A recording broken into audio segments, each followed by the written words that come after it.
নমস্কার। ইংরেজিতে একটা কথা আছে না, if the mountain will not come to Mohammed then Mohammed must go to the mountain. অর্থাৎ অপেক্ষা করে বসে থাকলে চলবে না, নিজেকেই এগিয়ে যেতে হবে। আমেরিকা বা ডোনাল্ড ট্রাম্পের অবস্থা এখন ঠিক সেই রকম।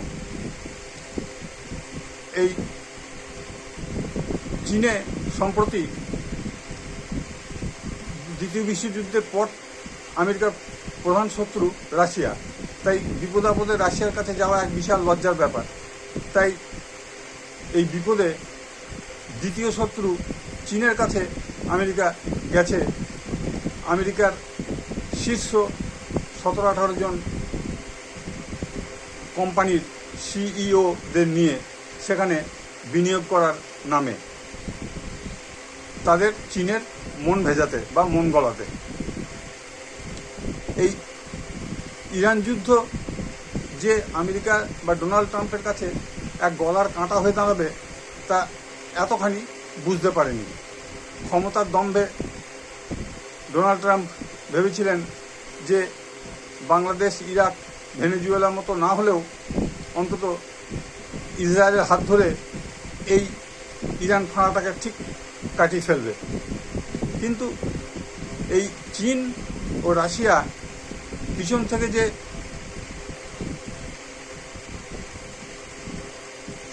ইরানকে মদত দিয়ে সমানে সহযোগিতা করে যাচ্ছে এবং তার ফলে যে যুদ্ধটা একটা দীর্ঘস্থায়ী হতে যাচ্ছে সেটা বুঝে গেছেন ডোনাল্ড ট্রাম্প। আর এই যুদ্ধের ফলে, এই যুদ্ধের পরিস্থিতির ফলে তার দেশের মানুষও তার বিরুদ্ধে ধীরে ধীরে চলে যাচ্ছে এবং তাদের সেনেট এবং কংগ্রেসেও তার ডোনাল্ড বিরোধী কথাবার্তা শুরু হয়ে গেছে। এই অবস্থা থেকে বেরিয়ে আসতে ডোনাল্ড ট্রাম্প তড়িঘড়ি চীনকে রাজি করাতে বা চীনের সহযোগিতা চাইতে সেখানে বিনিয়োগের নাম করে সেখানে হাজির হয়ে গেছেন। এই মুহূর্তে চীন অর্থনীতিতে, এআই টেকনোলজিতে, সেমিকন্ডাক্টর টেকনোলজিতে অর্থাৎ ইলেকট্রনিক্স ইন্ডাস্ট্রিতে, মিলিটারি পাওয়ারে এবং ইলেকট্রিক্যাল ভেহিকলস অর্থাৎ যেহেতু তাদের হাতে 90% রেয়ার আর্থ তারা কন্ট্রোল করে, তার জন্য তারা এই মুহূর্তে অর্থনীতি এবং সব দিক থেকেই তারা আমেরিকাকে ছুঁই ছুঁই অবস্থায় চলে গেছে। তাই চোখ রাঙানি দিয়ে যে চীনকে আর কন্ট্রোল করা যাবে না বা বাগে আনা যাবে না, এটা বুঝতে পেরেই ডোনাল্ড ট্রাম্প আজকে 3-4 দিন আগে সেখানে নিজে থেকেই পৌঁছে গেছেন। ইরান যুদ্ধ যে এতটা লজ্জায় ফেলবে ডোনাল্ড ট্রাম্পকে, তাই সেই লজ্জার হাত থেকে বাঁচতে তিনি একটু সফট টার্গেট করেছেন ভারতকে। যে ভারতের বিরুদ্ধে অপেক্ষাকৃত দুর্বল ভারতের বিরুদ্ধে একটা কিছু করে সাফল্য এনে যদি তার মুখ রক্ষা হয়।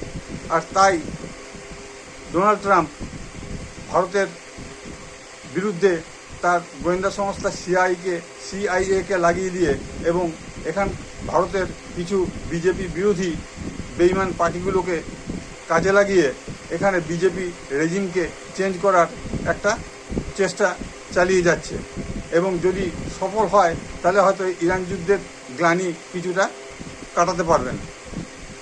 এখন আমেরিকা বা ডোনাল্ড ট্রাম্প বুঝে গেছে যে খুব শীঘ্রই 5-7 বছরের ভেতরেই এই গ্লোবাল পাওয়ারটা শিফট হতে যাচ্ছে আমেরিকার কাছ থেকে চীনে। অর্থাৎ চীন তখন আমেরিকার বদলে দাদাগিরি শুরু করবে। এখন আমেরিকা যেহেতু ভারত থেকে বহু দূরের দেশ, তবু কিছুটা স্বস্তির ব্যাপার ছিল।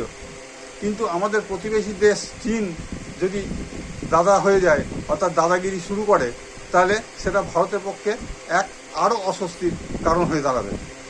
তাই ভারতকে এখন খুবই সতর্ক এবং ভীষণভাবে বুঝে শুনে পা ফেলে চলতে হবে। ধন্যবাদ।